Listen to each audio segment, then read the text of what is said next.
Well, why does design matter? I think my perspective is that I work very closely with software engineers at Vertigo. So we're a software consultancy, and for a long time, even though the disciplines are somewhat different, my interest has been where they come together. Thankfully, I found a company in Vertigo where that ideal is espoused. And so I think ultimately my goal is to give you guys an appreciation for hopefully if you're going to be working with designers in the future, that you'll get a little bit of an appreciation for what drives the folks on the other side of the aisle. And also, I'll try to pepper the talk with what I really firmly believe, which is, typography is essentially a technological artifact. It has a technological evolution, both in the general sense, if you think about way back where people, cuneiform symbols were, sort of pressed into clay tablets, and what they look like in response to the material of the tablet and the stylus that was being used. To moving on into the future and now into the digital world. Really what you guys do as computer scientists, as engineers, are what bring the aesthetic, make the aesthetic possible, right? So hopefully this is an invitation, if any of this is at all interesting to you guys, to delve into it. I was talking with George a little bit right before, and I think that maybe it's not such a foreign concept, design and technology. He was talking quite a bit about work with Pixar and the entertainment, the entertainment industry, obviously with special effects and CG animation. Those worlds have really started to come together. But people get nervous around design and typography and what font do I use and how do I make it look good and those kinds of things. So what I want to do is just give you guys a little bit of a familiarity with that, a little bit of history, and in about a half an hour I can really only give it a surface treatment. So please ask me any questions, and let me also know if I'm going too fast. So it's called Typography for Hackers. I'm standing in for my CEO and boss, Scott Stanfield, who is an engineer by trade and now the CEO of Vertigo. And he loves to, he started the company with an idea of, again, putting the technology and the aesthetic together. And so he likes to give his take on design and give you the engineer perspective. I'll give you the designer perspective, but hopefully the message is the same. So a little bit about Vertigo. I'll introduce us by giving you our type spec sheet, our logo, our colors, the fonts that we've spec'd for headlines and body copy and things like that. We're about 60 plus folks. Our headquarters are in Point Richmond, California, actually in Pixar's old building, their first building, or maybe second building. And we also have a satellite office in Portland, and then we have devs sort of scattered around the country. But headquartered in Point Richmond. When I started, we were doing a lot of sort of behind the firewall, what I would call productivity software, account management and things like that. And we were doing a lot of technical proofs of concepts for clients like Microsoft when they would release new technology. But in the past 5 years when I joined, we started doing a lot more consumer facing and really media and entertainment type of applications for desktop using Silverlight, and now moving into the web and moving into mobile, both iOS and Android. And so, but it all sort of started with live events, live sporting events that we did in 2009 with CBS March Madness. We've done some interesting work with Hard Rock, visualizing. I'll talk about information visualization as we go along the way, but visualizing their rock memorabilia collection. We did Sunday Night Football. We did almost every sporting event there is televised in terms of live internet broadcasts, including 2010 Winter Games, and other fun stuff. So we're now doing a lot of work with on the Xbox platform, again, as well as iOS and Android. Sound good? But again, the message of Vertigo is really about putting these disciplines together. Often we think about technology and design, or in business, and sort of what the product of each one of those disciplines are. We like to think about what happens when they come together. So it's less about I do wireframes and you do code, but more about we have common goals around performance, simplicity, consistency, usability, those kinds of things. Okay. And so that's sort of my first goal, is to get you guys a flavor of what engineering and design are like together. So where does typography come in? Well, my road personally, I was interested first in fine art and actually traditional animation. I switched in my undergraduate years at UCLA over to English literature. I don't know why, but I had a specific interest in medieval literature, and I think it was the illuminated manuscripts and the art side of things that got me interested in that. And I hooked up with my advisor. All his work was on narrative and imagery. And he would talk a lot about stained glass and illuminated manuscripts and things like that, and talk about what the symbolism of the images meant to the people who would come in contact with them. And words and pictures are really the stock and trade of the graphic designer. So that quickly led me out of literature and out of art and into what I thought was a great combination of graphic design. So what is typography, though? So it's the words of the words and pictures. What most people tend to think about nowadays is its font choice. What font do I pick, right? And I brought along this to show you that you have quite a few options. There are a bazillion fonts out there. Thankfully, they sort of get grouped into different families, so your choices aren't really all that. You can simplify them down, and we've got some cultural and some aesthetic sort of commonalities that simplify the choices too. So you wouldn't really want to see that. At the same time, you wouldn't want to see, a beautiful line of Shakespeare, in red hot, bold type. So there are some cultural norms around how, what typography brings to language and the visual depiction of language. Printing and typography. Typography is really it is not so much type design and letter form design, but it's more about the composition of those letter forms into things like sentences and headlines and paragraphs and that kind of thing. And it's also specifically, I think the lines are blurred now with digital, but it's also specifically about type. It's not calligraphy, it's not lettering, it's not sign painting that people do beautiful work on glass and storefronts and things like that. It's type that gets reused, reset, and is very mobile in that regard. And it is a reproduction, sort of oriented technology, right?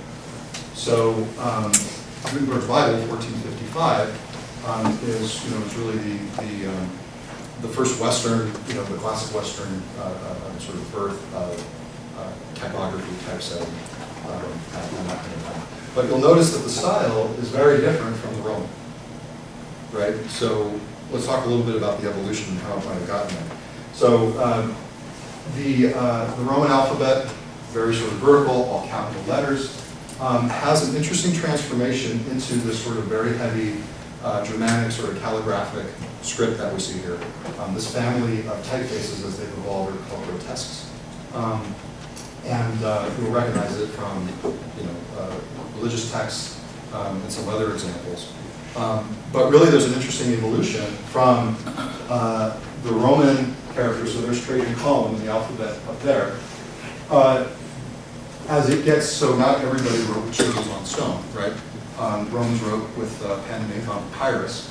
And that second line, the rustic, is sort of the translation, the handwritten translation of those letter forms.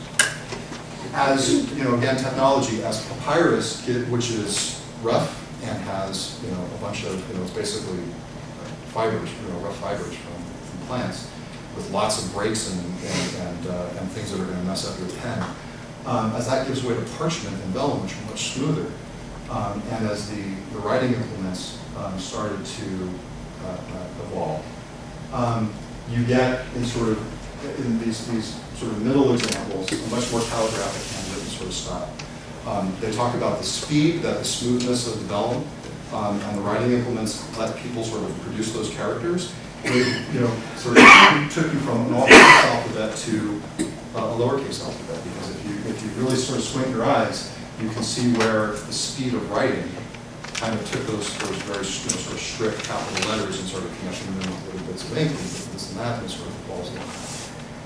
And as that writing style gets passed down through the Middle Ages, I think as you get here to Caroline, in England, Charlemagne, I think, so 10 something, I think as well, asked his sort of court to sort of pick an official writing style for the entire empire. And they picked this. But again, this is still calligraphy, and as people start working with that, as monks are sort of copying their texts, and things like that, style comes into play, and you can kind of see where we end up with this sort of much more calligraphic Germanic style. But that's not typography as we sort of recognize it today. What we recognize is more, and I apologize if you can't see it, comes into play in the late 1400s, early 1500s, the humanist style. And you will start to recognize these letter forms as being the ones that you see common in novels and poetry and all, magazines, everything, right? It's the classic sort of archetypal serif typeface. And what's interesting is where this break comes is that what defines that period of time is the Renaissance and a return to the more Roman ideals way up here. So what's interesting is that, it's still in use today, so, we still recognize that as Trajan's column. We'll see this everywhere. But we have a pretty interesting way of not sort of making one choice over another choice. We kind of keep things all together, so of course that Germanic style is still in play, right? It has a weight to it, right? So your diploma, Holy Bible, things like that, we still see it around a lot. New York Times. But anyway, so that's sort of one period. I'm really short-cutting the history of typography. The next period I'll talk about is mid-20th century modernist movement. Typefaces like Helvetica, which you guys might be familiar with, Universe. A modernism that wants to strip away a lot of ornamentation. Ironically, it becomes ornamentation after the fact. But the idea that you would take away a lot of that style and come up with a more democratic design philosophy, which has its it's brought into typography and architecture and basically. And the last movement that I think is important is typography in the visual world. So this is, I don't know if any of you guys are on Macs, but this is iTurn, and I actually love this. I think this is the most beautiful command line interface that I've ever seen by virtue of the colors. But all of a sudden now our typographic landscape is less about sort of posters and books. It's still there, but now we spend most of our time on computers, and different applications, different websites, all have different typographic sensibilities. So there are some system fonts, and there are your monospaced fonts and stuff like that that I think we're all very familiar with. And again, there's lots of stuff that happen in between, but these are sort of major shifts in typography history. Does that make sense? Everybody following? Okay. So just to break it down, when you're talking to your designer friends, they will love you if you can sort of spit back a couple of these basic things. I have to say, before it becomes a fossil, that a font is not what we think it is. A font is a very specific weight and size of a typeface. So Helvetica isn't a font. Helvetica 510 or ultra light, whatever is a font. It's a very specific version of a typeface, which is the family of that font. So it's almost meaningless now. Everybody calls them fonts, but I sort of have to say, to appease the graphic design, God, the font is something very specific. And here's the typeface. So this is Helvetica Neue. That's another thing. Apple uses this quite a bit. A lot of people say it's Helvetica New, but it's actually a German word. Neue, it means new, but designers will love you if you can pronounce that. But Helvetica Neue as a typeface are all of these things. So medium 63 extended, that's a font. Okay, and these actually have references back to printers and drawers of type, like the one that I turned over in my 7th grade shop class. Lots of little bits of metal all over the floor. This is a movie, which I think everybody should see. It does a much better job than I will ever do of talking about typography and typographic design in our culture. It's super great. This is a t-shirt. I should say this isn't the movie. This is the picture. So type choice, Helvetica versus Universe versus sans serif versus serif, etc., is just one element of typography. We can talk about other things like what happens when you put type together. So we talk about complements. So front page of the New York Times, there's our grotesque font, shows up again. We also have a heavy serif font. We have a body text, and so what a designer will do is it'll look to mix and match fonts to create a hierarchy. Certain fonts look good when they're big, certain fonts read better when they're small. Aesthetically, there's complements when you make the right sort of choices. So typographic complements are another thing that you want to look at. So in a printed world, you're probably not just dealing with one typeface, but several. Certainly on the web, we have several. Type as an image, so identity and logo design, which probably most of us aren't going to deal with very much. The use of type to create a sort of a branded look for a company. We see this everywhere. It doesn't have to be type; it can be hand painted. We're just take a look down the street and you'll see 75 million versions of these. But again, getting back to that type choice. So, I brought up this book. There are a lot of fonts, but they're very simple. And this chart does a pretty good job. You can't read it very well, but talking about the difference between Arial and Vertigo. And you spend a little bit of time Googling this and spend some time in the design world, you can get into response to the differences, like the tail here, like the A, and the little funny stuff happening along the G, a little descender there, versus not.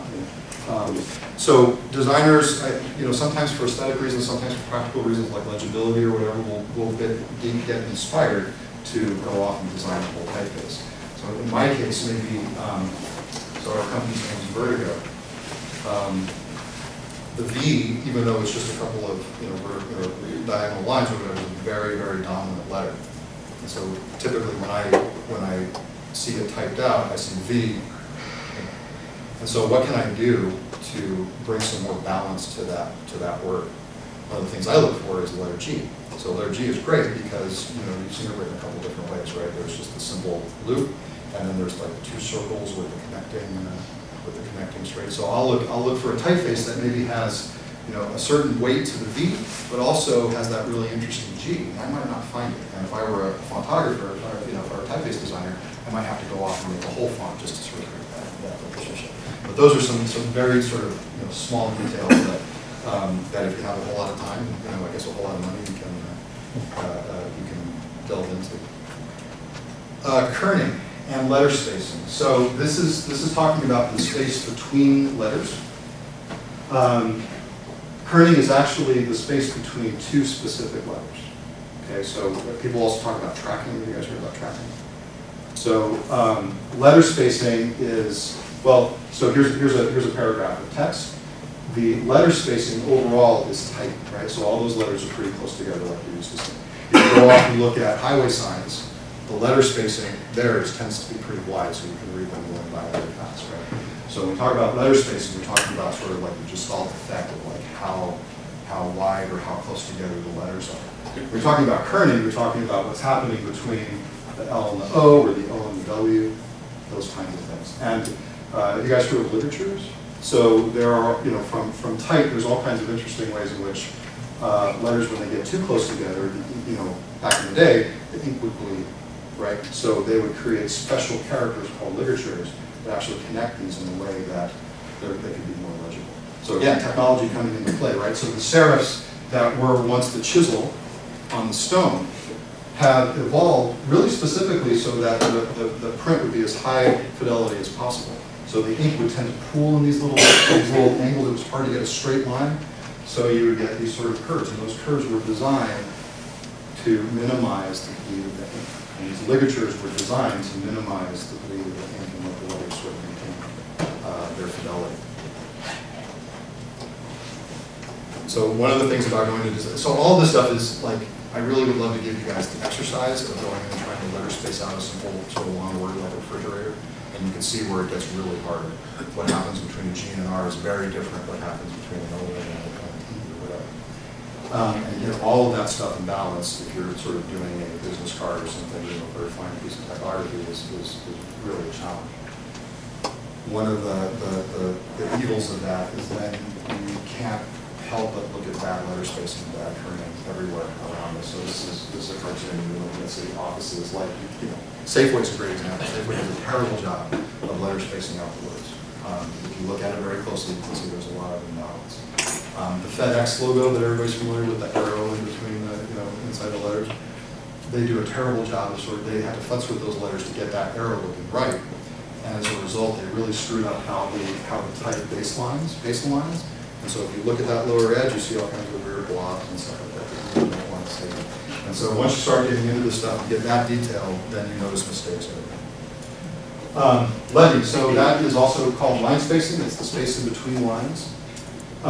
Typically, sort of when we talk about, say, point size, if this were 14-point type, you usually would space it out at 16 points, so it would be 14 on 16. That gives a nice sort of text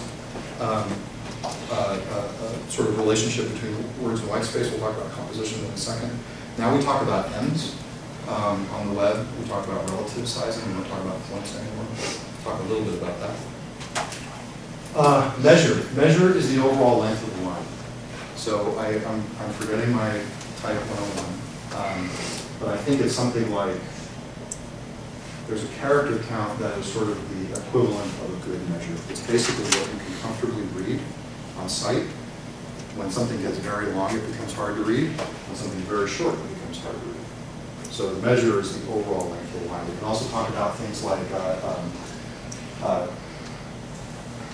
ragged, this is called ragged right, where you have ideally these sort of alternating lengths, little jagged alternating lengths like a half of a zipper.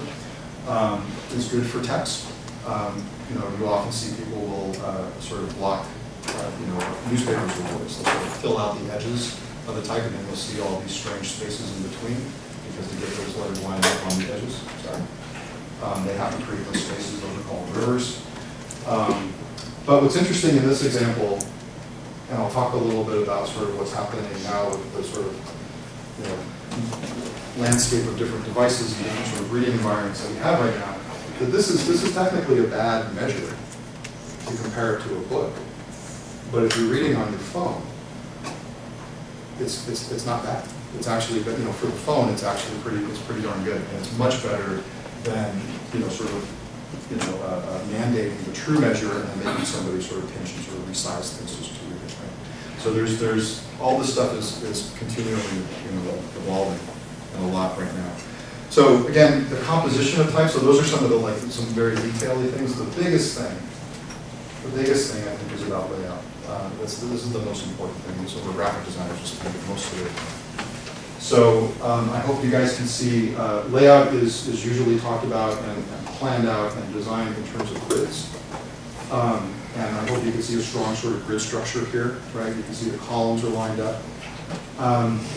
So the grids give sort of order, and if you combine a strong grid layout with complementing typefaces at different sizes to give you a sense of information hierarchy, that's when you start approaching what we would call sort of the design. And that's where all these things start to come together. There's also certainly color. There are decorative elements, and think about how the sort of the decoration is put up against the pure information. You can see that even though this is actually a pretty complex design, you sort of know where the big moving pieces are, where the big headers are, what I'm going to get here, what's informational, what's more decorative. Color comes into play. So designers spend a lot of time on this, much more so in terms of picking a typeface. I think a lot of pure design shops will sort of pick 8 to 12 of these and say this is what we do. Here's a script, here's a sans serif, here's a serif, and then everybody works with those, because having to deal with that many choices is kind of crazy. You want to spend most of your time here in terms of layout.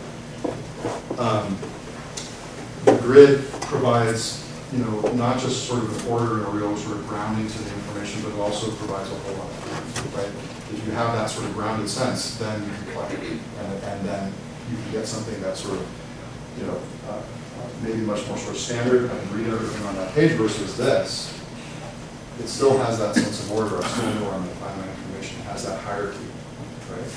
And it also has something. All of these have something that's sort of implicit in the grid, but that designers, will spend a lot of time in. That's composition. Right? So this gets into sort of art and maybe that world. But the idea that you have sort of these very strong anchors, talk about verticals and horizontals, We talk about tension, putting things up against the edges rather than sort of centering them in the middle of the page, which tends to look weaker. You create these sort of anchors, then you can get pretty crazy with stuff, and it still is approachable. Right? So composition also has a lot to do with not just the things that you put there, but what happens around it. We call that white space. And the amount of white space that you have, and unfortunately, you don't often get a lot of this when you look at a typical website or an email or whatever, that your eye has a lot of room to rest. And if you can sort of perceive what's going on at the macro level, then it sort of invites you to come in and look at the details, and it doesn't look like a phone book. It just gives some massive information. So this can get quite artistic, right? So this is Arnold Hoffman. These are also very modern examples. This, I forgot to say, this is William Cowell. These guys were sort of most active in the 60s, 50s and 60s, when that modernist movement was really coming into play. Very strong, dramatic, but very simple design aesthetic that's actually coming back into favor very recently. Probably because it's a reaction to all the noise that we've become used to with websites and Amazon. And this is one of my favorite guys. This is Jack Stoffaker. He worked with David Woodtype, and he did sort of these pure sort of compositions. But it's all the same principles: typeface, balance, layout. So one thing for you guys that I wish I had more time to spend on was information design. Because most of us are not going to spend our time sort of designing books and designing text blocks and things like that. We're going to be designing data displays. And a lot of the principles, a lot of the elements of typography that I talked about definitely come into play here. But it's almost a whole different thing. It's nice to actually just talk about text, headlines and things like that. Because when you're trying to come up with information design that's going to communicate something very urgent to people and affect your decision making and things like that, it sort of takes it up a level.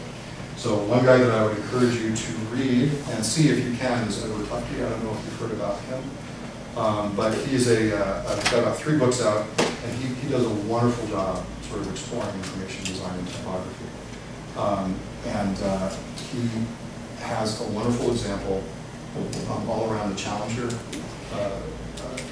accident, and both with basically how the mess that NASA made of the sort of inquiries or the investigation into what caused the accident, and their massive sort of PowerPoint decks and data and whatever, so all typographic, right, all information, and how it thoroughly confused people, and actually how it confused people to actually launch the show in the first place, as opposed to not because of the race. And he also talks about the sort of the beautiful moment of like getting someone like Richard Feynman to figure out what happened and to be able to describe what happened to the house where our community was missed. So the power of information design, and the same thing around typography, around layout, around information hierarchies and everything. So you're thinking about your displaying data. Think back to that iTerm example. A lot of this stuff comes into play, and it's where I love to spend most of my time. So that's a whole other. Okay, so I want to return to this idea that typography is essentially technical. And again, it's an invitation to you guys that this is all interesting. Just like you are powering, the entertainment industry, you can also empower, sort of power graphic design, the design style. Again, typography, if you think about it, it is, anything, like in the broadest sense, anything that we can't do with our own bodies or whatever is tools and making the ways that we sort of extend. Typography is sort of a product of chisels and stone to metal type and wood type. I think for a brief period of time it was actually a photographic process into the digital process. This is sort of somewhere in between. This is Linotype. There's another movie that just came out, another doc called Linotype that I encourage you guys all to watch. It's metal typesetting, but the Linotype machine would set type in a full line. So before you would take individual characters and you sort of line them up and tie string around them, run a plate and do all that stuff. The Linotype would actually do the full column. but it would only give you the full column. So one interesting sort of Easter egg is that how you would, if you screwed up on the line type machine, which essentially a big typewriter looked like this, you couldn't go back and change a character. Get rid of the whole line. And the shorthand for letting the guys downstream, sort of the printing process, understand that they made a mistake is just to sort of run your fingers over these first two columns of keys. And it's an interesting name. It almost sounds like somebody's name. The first one is E-T-A-O-I-N, so could be somebody's first name. S-H-R-D-I-U or whatever. But when you saw those characters together, the printers would know, hey, this is a mistake. We have to go in and take out, those little chunks, and we have to, and then there would be the corrected one right below. Well, sometimes it would be a mistake, and these guys would show up, actually. So if you Google this, you will find lots of examples of where that sort of shows up. And that's just a mistake that got, that made it into the final but this is sort of in this case maybe it's more mechanical, but this is the engineering hand in the whole process. I love this game. So I mean, this used to mean just it's on a computer. This is what we can do as far as creating letters on the computer. If you think back to and now it's so much farther. It's an aesthetic choice. And in fact, this game, I don't know how they do it, but this game is in the collection of the Museum of Modern Art in New York. I don't know if that means they have screenshots or they somehow have the code or which version they have or whatever. But at some point, this was purely a technical solution. This is the best we can do, and now all of a sudden it's become an aesthetic choice that I can use in a typeface that mimics that, as opposed to using something else in my design. But really, where this lands maybe more logically where we're all at is that all of this stuff around design typography that I've been talking about, it's all essentially about sort of creating order and having some control over the way that something looks. And if you think about a page or a poster or even a sort of a more old school website, you could have that control. A designer would expect that control. About being able to say where the margins are and how tall something is and what the colors are. And really, you just sort of, at one point in time, the variables would be something like, well, did the print run get messed up and did the colors bleed? Or is there a typo in the final thing or whatever? Pretty controlled circumstance. But now, again, with coming up with designs, user interfaces, or information displays that are supposed to work, on a phone as well as on a television, with a minimum of rework and redoing, and we deal with that a lot. We have to design somebody's Android app and their iOS version and their website, now we have sort of a sense of how to make designs more responsive. And a lot of that control has been sort of configured, right? So it's no longer about, I know exactly what my margins are going to be, whatever, but I can design how these pieces sort of start to move and how they change with the different output and the different processes that we're moving. But this is an example of where I think it plays into what we do as designers, which is that has to be possible for me to do. And it's engineers that make this possible in the same way the engineers make hair look natural and the braid, right? So a lot of the, and on top of that, the resolution of the hardware and the ability, like right now, I think there's sort of a renaissance in, back to, book face type, right? Getting back to a sort of humanist, old style type, because now our screens it looks halfway decent, right? on a retina display. I get, a certain amount of resolution where this looks good. Not only that, but it looks simple. So this is Oliver Reichstein. His company's called Information Architects, and he's a web designer. And his sort of mantra is absolute simplicity, because you can't really design really well for all of these things unless you sort of take it back down to basics, right? So he's a designer, and so you expect to see crazy colors and lots of imagery and lots of type and whatever, but he takes it right down to this. And there's something beautiful. So, but again, it's the technology that lets this look beautiful.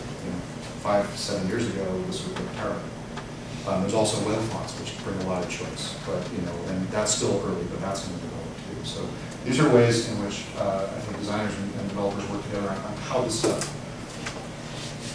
what's possible, right? Not just how do you build the app, the right app for your client or whatever, but really like what tools and what opportunities do you have available to you. And how do you sort of move between those opportunities and then the constraints of a small device or multiple devices or something. That kind of decision making is something that we work on together. And sort of the last thing, I think, maybe not everybody's going to go off and design, but there's this premise of you can't not design. Whatever you do is going to have a look to it, right?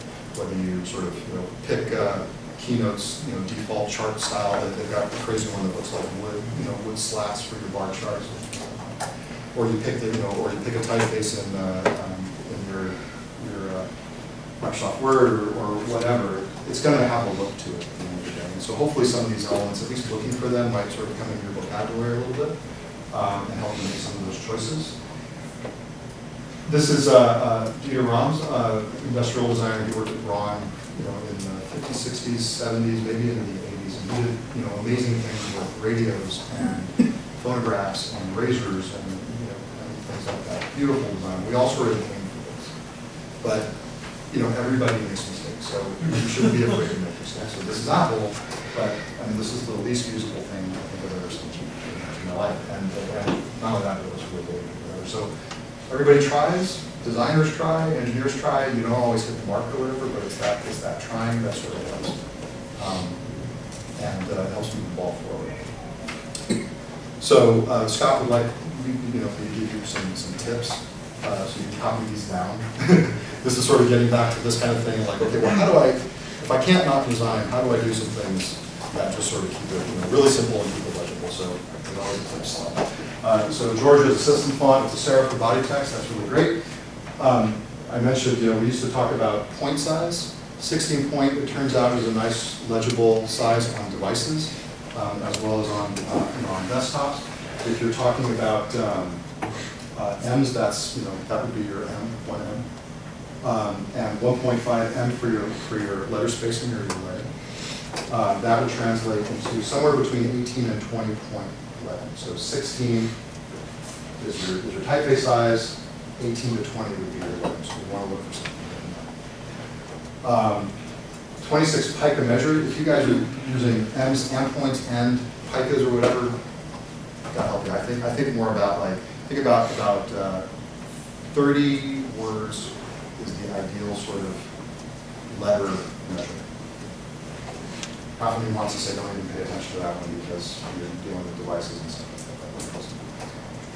like that. Set in off black. So one of the things on screens is that black looks really harsh. If you take it down a notch or two to a very, very dark gray, it becomes a lot more legible. In the same way, you can experiment with off whites too to sort of calm the UI down.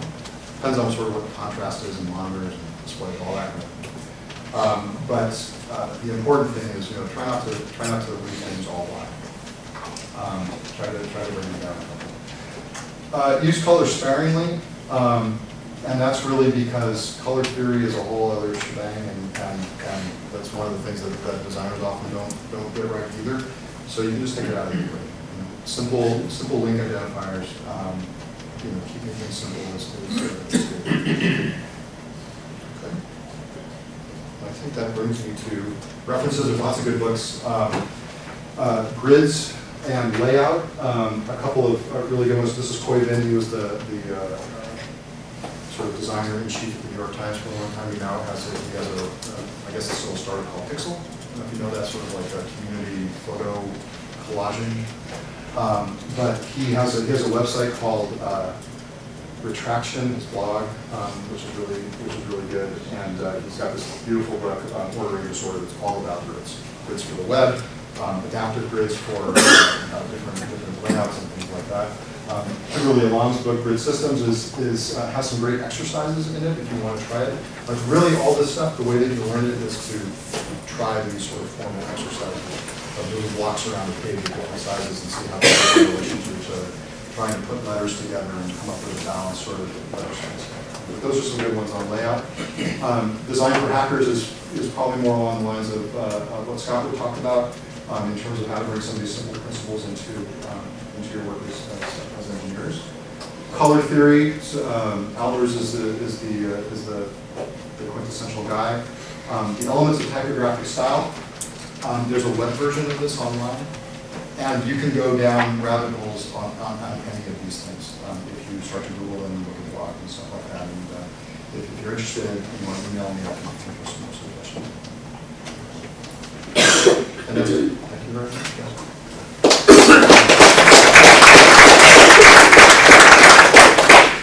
Any time for some questions? Comment, I'm colorblind, and your comment about I use color sparingly. Years ago I went to a physics colloquium talk here, and the speaker had picked colors that apparently are supposed to give almost a three-dimensional look. I got nauseous and I had to leave. Yeah, so there's lots of, if you go through the Albers stuff, there's lots of great illustrations along those ways. I'm not colorblind, but I have a lazy muscle, and so you know those puzzles where, you know, the Magic Islands where you're supposed to be able to form a 3D object, like I can never do that. 3D movies half the time don't work for me. So, you know, another guy I love to read on that level is Oliver Sacks. I don't know if you guys are familiar with his stuff, but he's a neuropsychologist, neurologist, and he has great sort of character studies that he turns into almost literature that have to deal with perceptual psychology and sort of what happens to people when things go wrong in the brain around vision and color and sound and things like that. Very fascinating. It's also cultural too, so you're getting the physiology out of it. Red is a color that is very interesting when you look at it across cultures. It's a celebratory color in China. For us, sometimes it can mean danger or stop or alert. Other things, visual, maybe more with symbols. Japanese have a very hard time with body parts. We often see icons that have just an eye or just a hand. That becomes very uncomfortable for Japanese folks to look at. What's legible to us? So we see that really heavy Gothic German style of script. German newspapers had that, not just the headlines, but the body text. Stuff was written in typeset in that font, well into the 20th century. And culturally, if you're brought up with it, it becomes legible. And for us, it's not. But what's interesting is that it also still has meaning for us. Again, like a diploma, has a weight to it that we take sort of very seriously in the news. The only newspaper that I think that significantly doesn't use it is USA Today. I don't know if you guys have seen the redesign of USA Today with the big white ball and blue box or whatever. It looks terrible. So even though I would say that I love that old style script font, it certainly looks better. Any other questions or questions? Yes. What was the name of that game you were showing us? Cannibalt. It's like $2, and it's awesome. You're basically a little guy that's running, it's sort of like Blade Runner, you're running along the tops of buildings as they start to crumble around you.